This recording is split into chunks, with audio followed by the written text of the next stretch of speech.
What's up, everyone? We are here live at 5. My name is Maayan Gordon, and today I have a very special guest. Her name is Shevelle. Is it Stevens or Steffens? Stevens. Stevens. Okay, you guys, you know I'm terrible. I never ask the pronunciation beforehand. We always spend a good 10 minutes on before these lives start, and I always get so caught up in the conversation, I always forget to ask name pronunciation.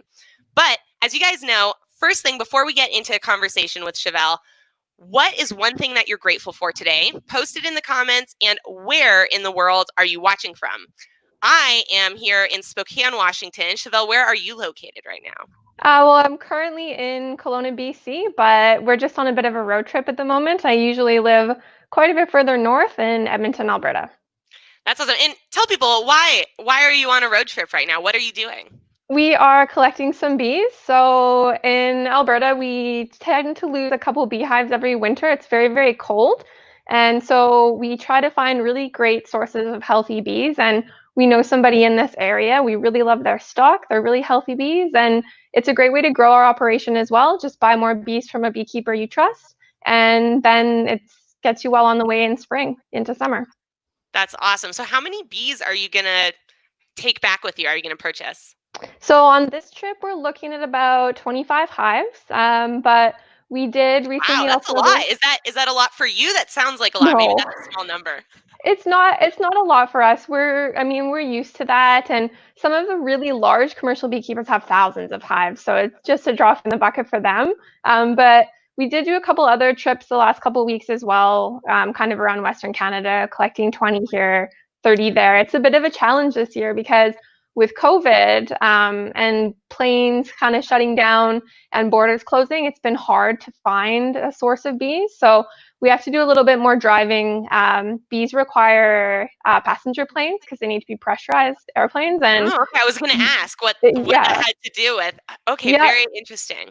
So a little bit of challenge there this year, but we got onto it early. So I think we've really found some great hives to kind of grow a little bit this year with. That's exciting. And now you have those as like a resource for all future years to come as well. So Exactly.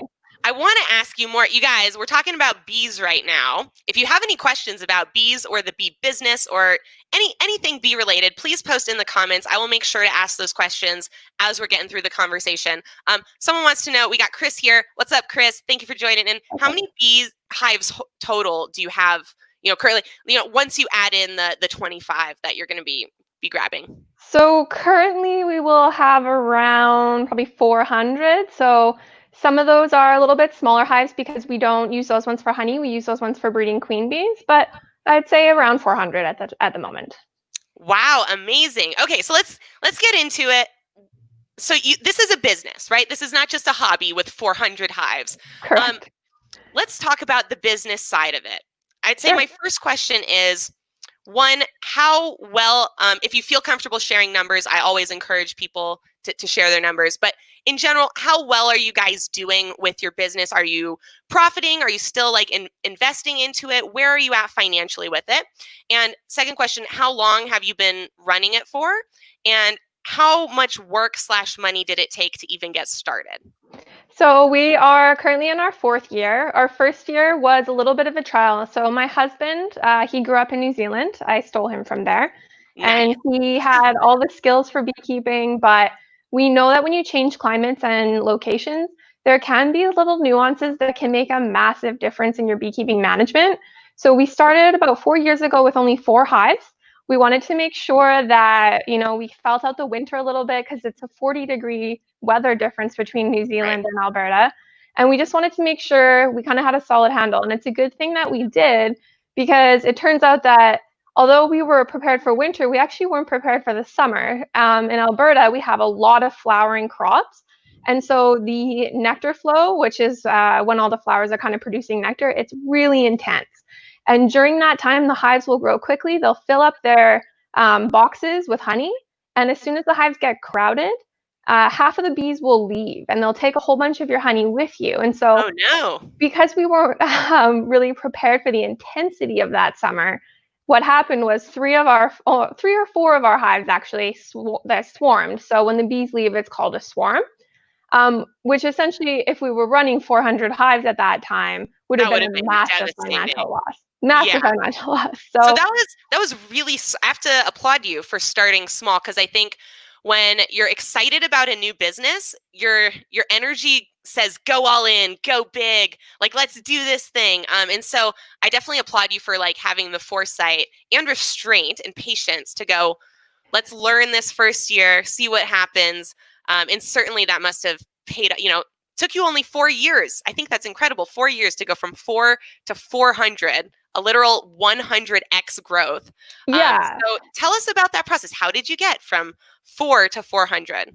So definitely that first year, like you said, it took some patience because we were gung ho and we did want to grow as fast as possible. But I was able to kind of channel that energy into other things. So more of a business planning aspect, as well as saving money from our day jobs, because we lived in a townhouse when we started our business. So we were farming from the city, which meant that we were having to drive several hours every time we went out to the hives.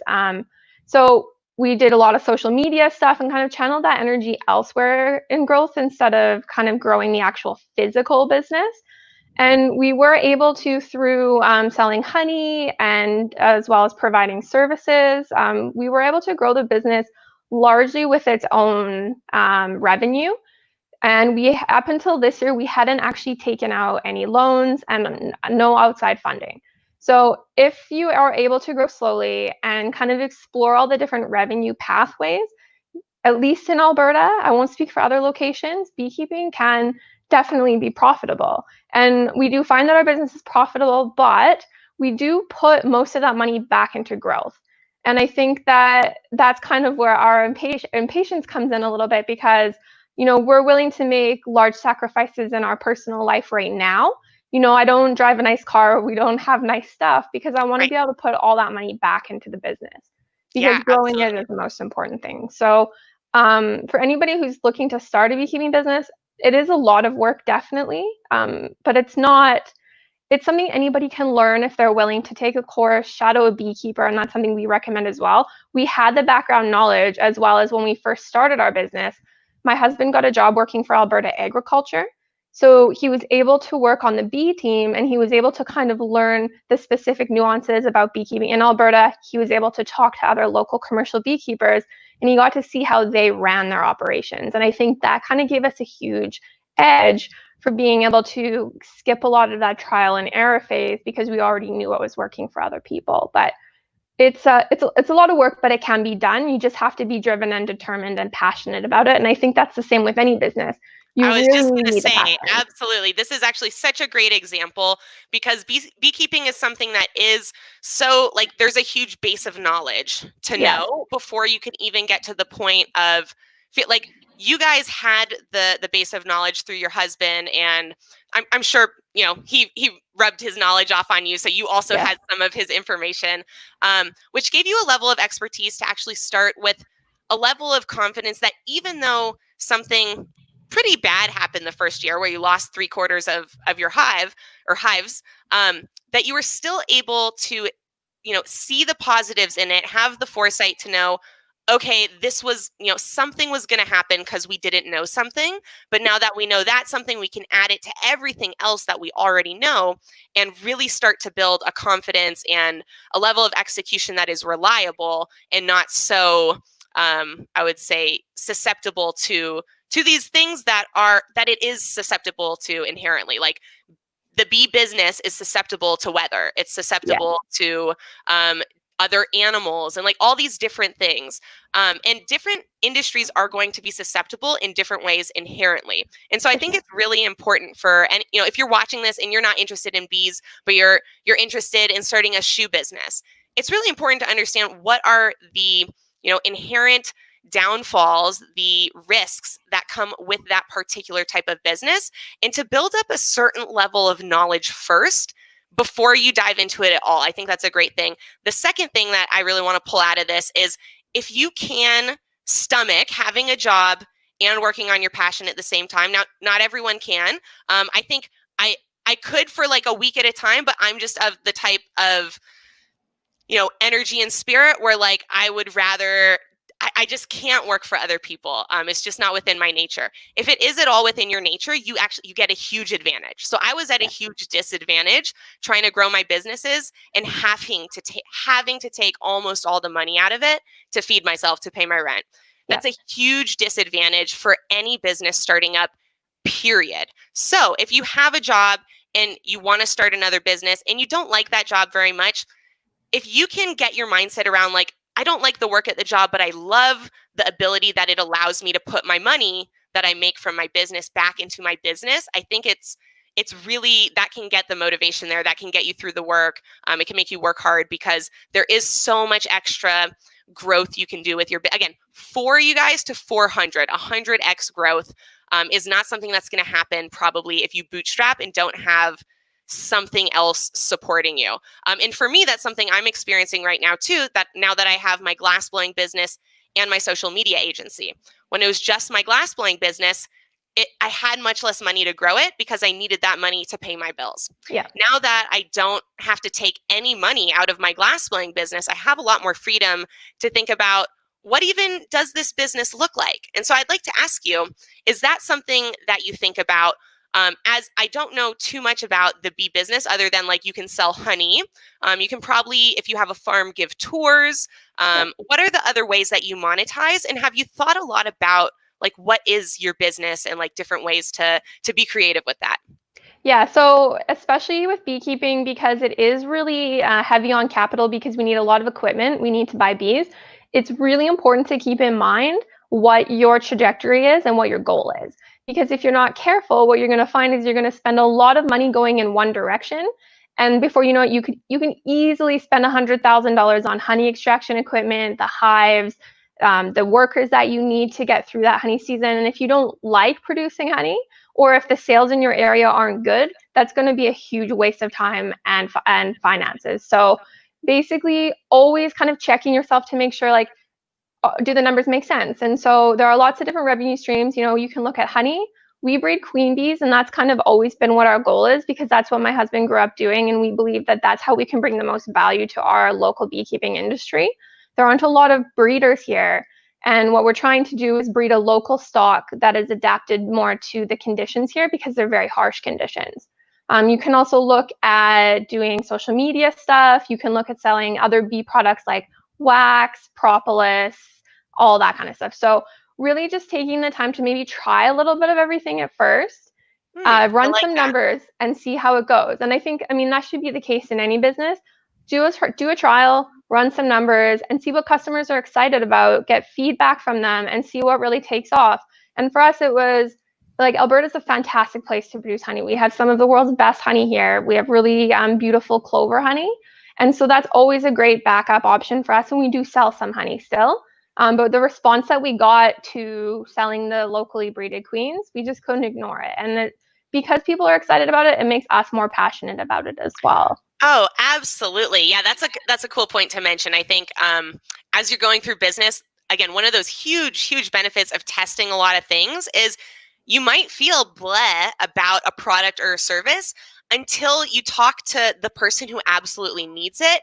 And they get so excited and they're like, oh my God, you have this available? Perfect. And all of a sudden you get this feeling that you've never had about that thing before of like, oh, I love this product too, because it's making someone else happy. So that's really cool. Great advice to share.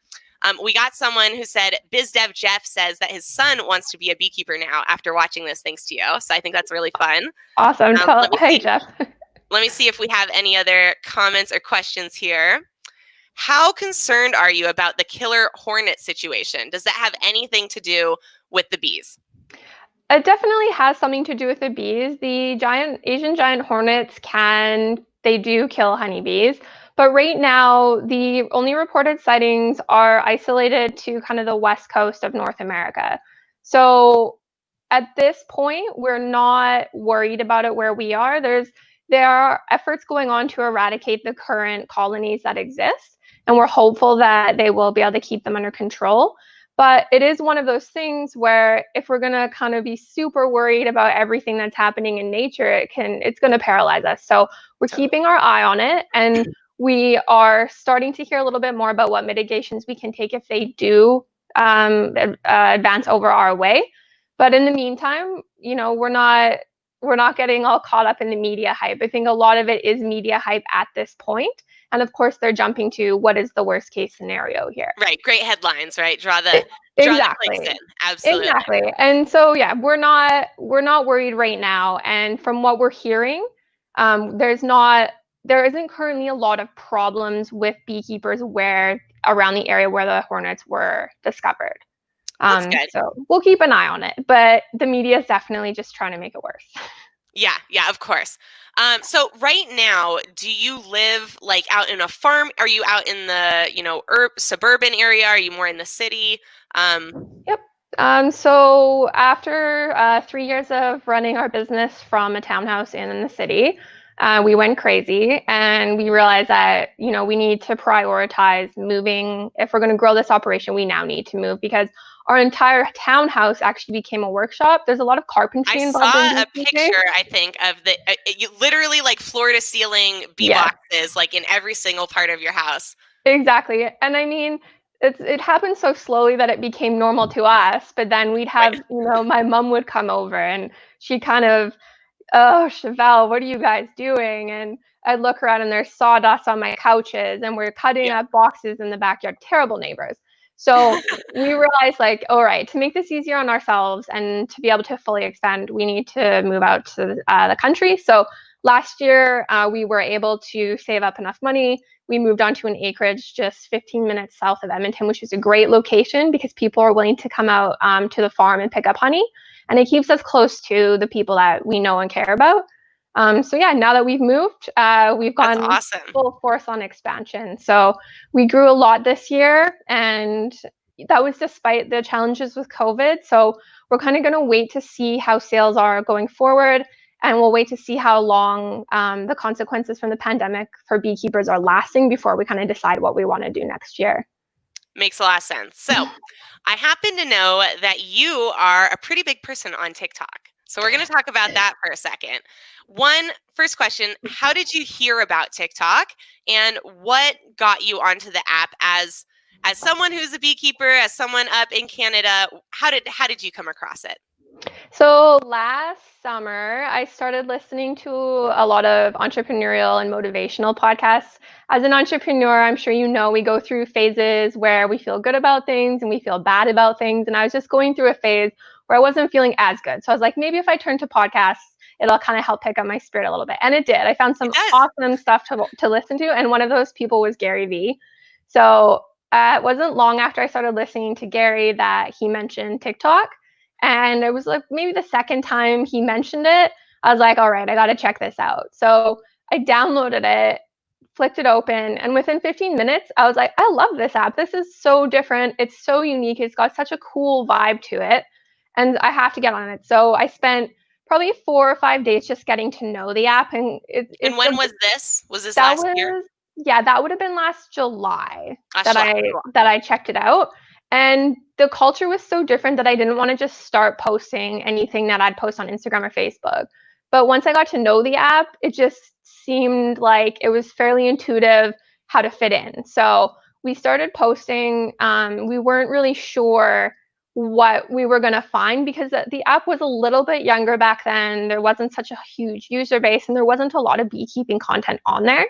So we started off just with the plan that we wanted to grow a following of people that were at least interested in learning about bees. So we started posting and we had fantastic response. Like our second video went viral, That's awesome. and every other video after that seemed to go viral for the longest time. And it's just such a fun place to be. We love it. Yeah, so what are the things outside of the culture that is kind of like created from the app and within the app? What are the things that make TikTok fun, do you think? What I think that the sense of community is so strong on TikTok, and I don't feel that. Well, I mean, LinkedIn has a community as well, but TikTok feels like kind of like it's its own country or something, where everybody's really supportive and I hear reports that comments are negative on TikTok, like people are using it for bad things, but generally I don't believe that's true. From what I can see, people are very supportive. If people post videos where they're talking about one of the things that they're self-conscious about, 99% of those comments are going to be really supportive. Like, thank you for sharing. We understand this is really hard for you. So sense of community is something that I really love. I also love the creativity challenge that comes with having to make videos that are so short. Yeah. And that was something I still enjoy it because every time I go to make a video, it comes out 45 seconds. And, Yeah.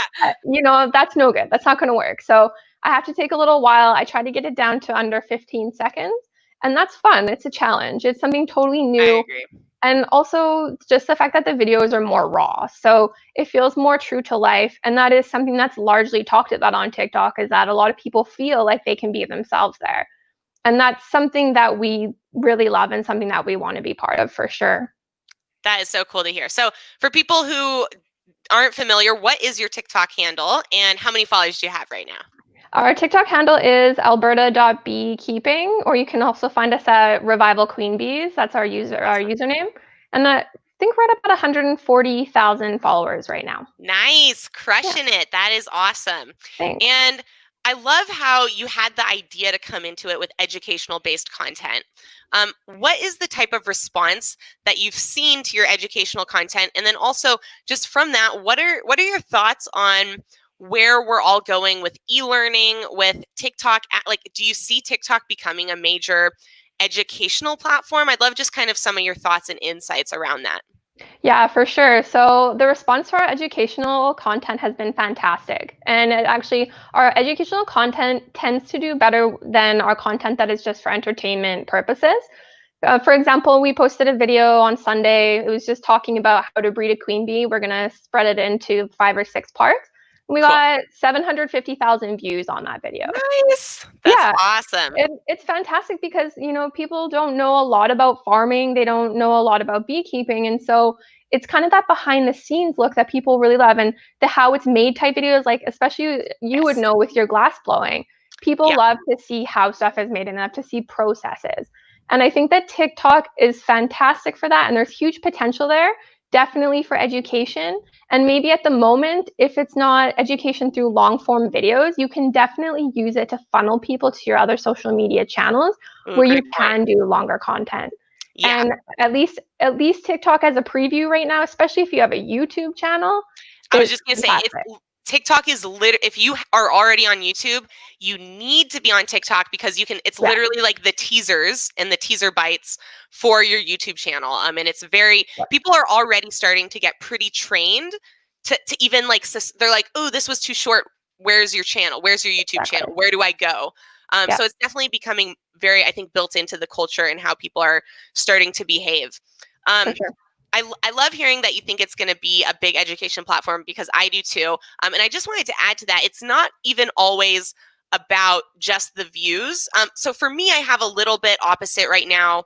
I think because my content's visually so engaging that my satisfying and my entertaining type content, that can do like 1 to 50 million sometimes. Right, The education content for me tends to do more like 50 to 250,000 in terms of views, right. but it deepens the customer loyalty. It deepens the connection I have with the people who are already following me versus getting new followers so much. Like, because they feel like I provided them with this immense level of value by Yep, teaching them about something they're interested in. And yep, so when you attract people, I'm sure this is like the exact same for you. You attracted people in because people are just like interested in bees in general. Like bees are kind of an interesting thing. yep. And also they're, the black and yellow looks good. But then once they're on your page and they learn something, they're like, oh, now I'm smarter about bees, which is something I like. And then because of that, they love you. And they're like, oh, this account's amazing. Like it's the coolest account ever. Everyone should follow them. So what do you think outside of educational content are some things that's worked for you that other people could try on TikTok? Regardless of whether they're a bee business or a sports company or whatever they want to post about. What are like Yeah, some other tips? there's some great other opportunities as well, especially if you do any DIY stuff. That's a great place to show it. Anything behind the scenes, or like if there's a part of your business that people don't really know about, which might seem mundane to you by now, try to go back to when you started your career, you started your business, and the things that you used to think were cool. but you've kind of forgotten about them, and post videos about them, just small little tidbits of information. Because if you used to think it was interesting, chances are a lot of people still think it's interesting. And those little pieces of information are the types of content that are going to get you the most loyal followers, because they're going to attract people that are interested in what you're talking about. They're going to attract people that are like you. And like you mentioned, those people are going to become really loyal because you've taught them something. And the other thing that we found works really well is give people an opportunity to show off the knowledge that you've given them. So we did a Give an video. example. Yeah. Yeah, we did a video that was really simple. It was find the queen bee, and it was just a shot of 1,000 bees. And I had talked previously before about how to identify a queen bee, and I just said, let me know in the comments if you found her. That video went really viral, and we got a lot of comments. People were so excited, and they were teaching each other in the comments, and they were letting me know, oh, I know this because you taught it to me. And we see that more and more in our videos now. Sometimes I'll throw in maybe a piece of information that's a little bit confusing because maybe it doesn't really gel with something that I've said before, just to see if people have been listening. And we find that they are. They'll say, That's awesome. well, that doesn't make sense with something that you used to say. And I'm like, because I wasn't telling you the full story, right? So it's like you're using it to surprise them and then also educate them again. Yeah, I love it. That's exactly. Awesome. And there's plenty of opportunity for that. And then if you're looking for just kind of ways to get a few more views on your videos, we do a couple other little things too. Like we'll put in little Easter eggs into the video that are throwbacks to previous trends, or we'll purposely put in mistakes that they like to comment on. My latest video, we had a sound in it that made it sound like your phone was getting a notification in it. Oh, And I gotcha. that was kind of to bait some comments, bait engagement, so that TikTok will push it out further, and it works really well. So that's cool. having fun with your followers as well. And we commented that we did it on purpose, and people, they do love it. Like, oh, you fooled us. It's just really fun. Interact with them, have some fun with them. I've also done the it's like playing games, like you said, where basically you show them different things and make them guess which one's the this or the that. And there's so many ways to structure this type of game of like giving your followers options and allowing them to make a choice and then telling them which choice was the correct choice. I think they all really enjoy that, even to the point where maybe they're the 2,000th person to comment and there's literally 1,999 other comments with the answer. People still feel the obligation and desire to also comment the answer, because there's just this, like, when you give someone the opportunity to share their knowledge, they feel important, they feel smart, they feel validated from that. And so people are going to take that opportunity to get those good feelings out of it. Totally. And something that you've done really well is, I noticed, like, you'll show a couple glass pieces and you'll say, do you like the blue one or the red one better? I love asking colors. They love it. And the thing is, it's such a great thing to do because it also allows you to test your products to see what people prefer. So I think that's fantastic as well. Yeah, I think that's a really great point. So there's a lot of people out there who are coming up with product ideas, service ideas, whatever it is, the ideas for your business. And let's be honest, you have at least 3 to 4 good options. And to you, all the options seem equally good. But to your followers, there's actually probably a massive landslide voting towards one of those 4. And I've found out with there's just like some really strange patterns you can find out through asking a question in your comments or as a pop-up text in your video. One time I had a necklace pendant that was like a lion. And so I asked people what their favorite animal was. Right. And there's a million animals to choose from. And it was like, I can't remember which, it was like 90% people chose like giraffe or hippo or like something a little bit obscure that I wouldn't even have thought of at all to put. And it was just like crazy. It was like, 5 people would comment that and then someone would comment something else. And then like 8 more people would comment that one thing. I was like, what valuable information. Like, that's crazy just to know that people have a fetish for hippos or like this other animal. Same thing with foods, colors, literally everything you can think of. People have a really strong preference often, and your followers might Like you might draw people in who really like yellow, or for some reason who really all like this other thing. It's just a weird way that the technology works to, right, gather your tribe, so to speak. For sure. And it's a great place to do market research as well because people love to comment on TikTok. The users are really Yes, engaged that way. And if you ask them a question, they will answer you. they will. Absolutely. And I would say, asking a question is another really great way to gauge the quality or how well your video works. Yeah, totally. Because, if your video is really, really good, you'll get 1,000+ comments compared to if it's not as good, maybe it's still 50 or 100 comments, which is like a very significant. I never get 50 or 100 comments that are anything meaningful on Instagram Yeah. or any other platform. Yeah. But that difference really tells you, it's like, okay, for some reason this video was so much more engaging that 10 times more people wanted to comment on it, on a question. Anyone wants to answer a question. When you get asked something, you have a feeling, I want to answer that. I know the answer. So it's a cool thing to understand, like, why did so many people really, really want to answer this question with this video versus this other question I asked with this other video? And like, people didn't feel that same way. Yeah. So I'd love to ask you, how do you analyze your videos? How do you decide what you're going to post next? Or contrastingly, do you just kind of like go for it and not really do a lot of analysis? Generally, I will use the comments to guide me. So that's kind of what we've done from day one because like I said, when we started, we weren't sure. So we spent a lot of time reading every single comment. So a Cool. lot of people are asking questions, and the same question will come up. The same 2, 3 questions will come up. And that's why we started this new series, was because a lot of people were saying, well, wait a second, how do you make a queen bee? And of course, I was like, that's going to be a fantastic series. Not a lot of people know about this, and they're going to want to share it. So comments is the main way that we decide where we're going next. But then That makes so much sense. occasionally, That's awesome. yeah, and then occasionally, I will just kind of ignore it and I'll try and post something I haven't really done before because it's good to be testing as well. And I think that although I might think a video is not going to do well, if I put it out there, half the time I'm surprised to find that it actually did do well. And so then I get another kind of category of posts that I can do again. And so I sprinkle stuff in every now and then and kind of, again, wait to see what the comments say and how excited people are about the post. And if people Yeah. are asking me questions, they want to learn more about it, then I know that that's exactly where I want to be. I want people to be hungry for more knowledge about the topic.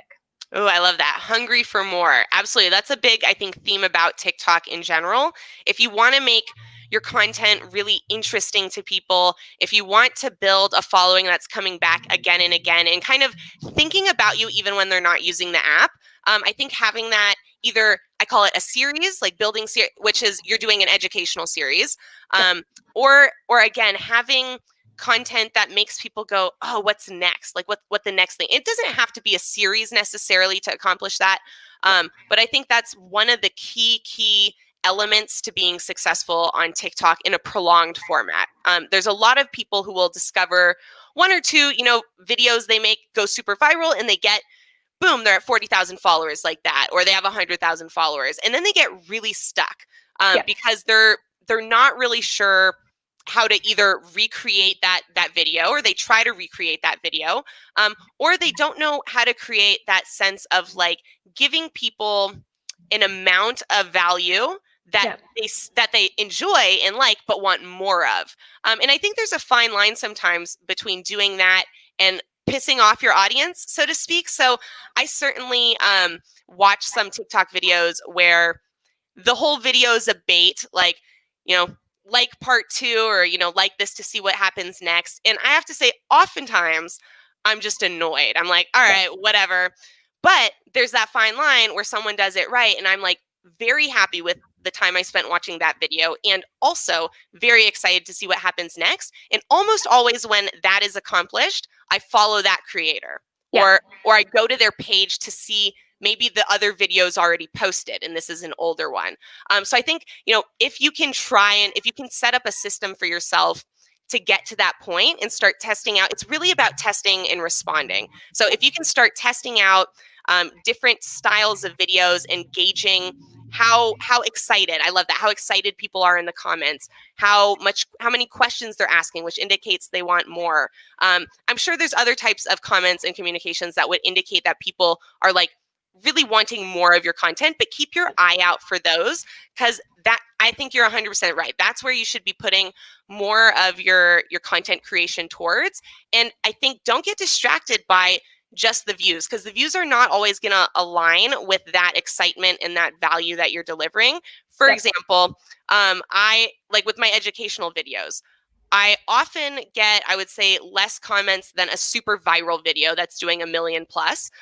But the comments are almost all really quality. Instead of, let's say, 20% of them being quality and 80% of them being like hearts and like, comment and respond and all the various things that people comment on TikTok, they'll almost all be like responses to information they learned, of like, oh, that's really interesting, or like, that's so cool to have learned that, or they'll have a follow-up question. And to me, that indicates that that post actually has a higher level of value that I'm delivering than a video that does 1 million views. But there's just no indication from the comment section that I really provided any of those people with a significant level of value. Now I entertain them, cool, but like to really build followers that are gonna not only purchase from you, but talk about you and get you other followers or other customers, I think you really have to create some significant value for your base. So find out what that is and just test out till you get there. Yeah, totally. And it's like you mentioned, you'll see there's maybe an odd video on an account that did really well, but it doesn't seem like it really converted. And I think it is not super difficult to get a viral video on TikTok. If you do anything with shock value, you're going to get pretty far. But then, like you said, you want to make sure that you're providing enough value for them that they are coming back. And so if you have a video that got 10 million views, but you only got 1 follower, which could happen, then you kind of know, then it's time to change it a bit. I've talked to a lot of people, and for me, what's typically happened is I get most of my followers attached to videos that do well. Now, there have been times when it's been a week and I haven't really posted any videos that did super well, but for some reason it starts to go up at a higher rate. Now, I've also talked to people who they're like, yo, I got this viral video that did like 3-4 million views. And I'll ask them, I'll be like, that's awesome. How many like extra followers did you get with that? And they'll be like, honestly, none. I'm like, what? How is that even possible? Like, that's so crazy that you would have a video that has, let's say, 6 million. And this has actually happened for one of my accounts. And again, there's such a range, and it's really based on value, which is so useful for you as a business, where I posted a video with, it got 6.7 million views. The account got maybe 10,000 extra followers from that, which to you guys might sound like a lot. But for me on my glass blowing account, if I do a video that gets like 6+ million views, I'm gonna get like 40-50,000 followers from that. Totally. And it's just, again, people value. And the other video I'm talking about was a shark. So it was entertaining because there was a shark, and it was like, oh, is he gonna bite the guy? And he didn't. But there wasn't like value outside of entertainment. And we skipped past it. Entertainment for us is very fleeting, I think. We like it, but then we're on to the next. Knowledge and like other types of value stick with us, and we remember them, and we want to come back to them and build off of them. So I love everything you've been sharing today. I want to wrap this up as we're getting a little bit long. There's been so much great things that we've been talking about. First thing I want to ask you to kind of wrap this up is, out of your whole journey, whole experience, what has been the hardest thing that you've faced? And how did you deal with that and overcome that? And where was it? Was it kind of a physical thing within your business? Was it a social media thing? Tell us about that. Definitely the hardest thing that we've gone through with our business was one of the years we lost half of our hives over winter. So it was a very bad winter. It was very cold, very long. It was supposed to be the worst winter on record. And so we were already nervous checking our hives in the spring, and it was devastating because, first of all, these are animals that you're caring for, so you feel awful if something bad happens to them. Second of all, it's a big financial loss, and it sets you back, and it's hard to stomach the fact that also maybe this wasn't something that you did, it was just bad luck, and that's terrifying. And I think that's the case with any farming. It's the case with anything that relies on Mother Nature to behave, is that you have to learn that, and with anything else that you don't have control of, you have to learn to be okay with the fact that you can't control every aspect. And you have to then learn to kind of mitigate as far as you can, but also have a backup plan in place in case the horrible winter comes and takes half your business. So basically building contingencies into a business plan is how we got through that. We talked to other beekeepers to make sure, is everybody seeing this? Is it something that we did? We did a lot of learning to see how we could prevent it from happening again and kind of move forward. It took a little while to get over the sting of it, but it's just that The you have sting, I to like move. it. Yeah, Pun intended. we love bee puns over here. So I think for anybody, kind of like we mentioned at the start of this interview, there are risks involved with every business, and it's really important that you go slow enough at the start that you get to know those risks early so that they don't absolutely crush you when you're already in for all the money that you have. You want to test it out. And also not being too hard on yourself, but also knowing yourself well enough to know, was this on me? Was there anything else I could have done? Who can I look Accountability. to help me? Absolutely. Yeah. So I have to ask you, how did you know to have the contingencies? Like, for example, when I started out in business, I didn't know about having a backup plan for if things went really wrong. What gave you that awareness, and kind of where did you get those smarts from? Did you just have them inside you, or did you pick it up from something you read or something you listened to?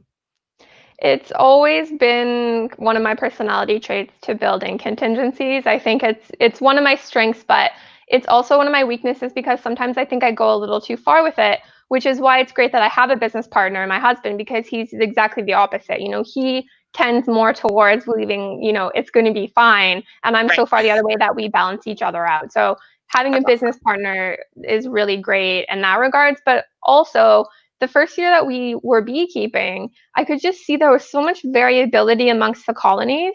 And I could understand because I have a degree in biology, so I know a little bit about it.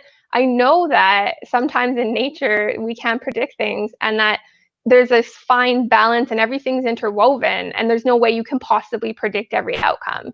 You can study and figure out likely outcomes, but I know that with biology, it's not always certain. So right That from is the such get-go. a great analogy, and I think comparison and parallel to the business world. It's kind of right, the business ecosystem behaves very similar to our world's ecosystem, and the fact that there's all these things intertwined. The stock markets, tech is intertwined with every other industry, and all these other industries connect with these other industries.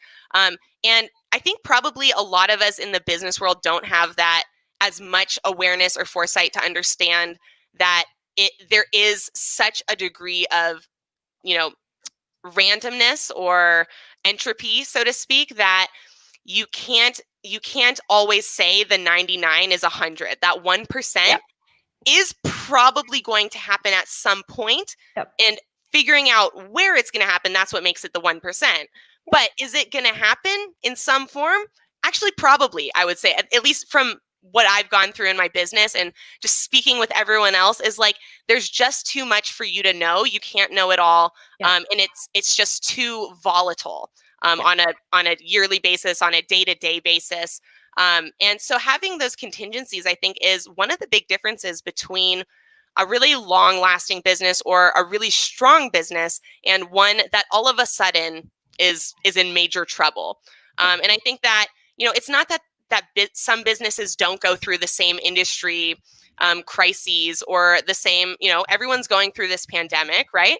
But some people are much more better prepared for it. Some people have thought about what would happen if. And so I think this is a really great, interview for us all to come away from thinking, is there something else I could do to make what I'm doing right now more stable for if worst case scenario happened, and what would that worst case scenario be? Because you can't plan for all the worst case scenarios, but you can probably plan for maybe a handful, 1 to 5. And if you pick the most likely 1 to 5 to happen and you're prepared for those, I think it does, it takes that 1% to 0.0001%. And then you're in a much, much safer place, I think. I agree. And, understanding that maybe not the worst case scenario thing will happen, but for sure something bad is going to happen at Yeah, some point. And that absolutely. was something I learned quickly. It's like we're never going to have a year where everything went perfectly. There's going to be challenges every single year. Yeah, Yeah, that is awesome. So if people want to get in touch with you or find out more about the bee business, what you're doing on TikTok, just get more advice from you, how would they do that? How would they reach out to you? So they can contact me through LinkedIn at Shevelle Stevens, or Facebook, Instagram, or TikTok. You can search for Revival Queen Bees, which is the name of our company. Awesome. Revival Queen Bees, you guys. Yeah. Definitely check them out. TikTok, Facebook. Are you guys on Instagram? Yeah, we're on Instagram as well. Instagram, all the social medias, you guys go give them a follow. And I really appreciate everyone who watched tonight. If you got some value out of this, or you think it might help someone else who's in the journey of being an entrepreneur, building up their business, please go ahead and share this to your LinkedIn, to your Facebook, to your Instagram, wherever you want. You can copy the link, or you can share directly through the button on the platform. You guys have been amazing. Shevelle, you have been amazing. Thank you all so much, and we will see you again tomorrow. See you guys.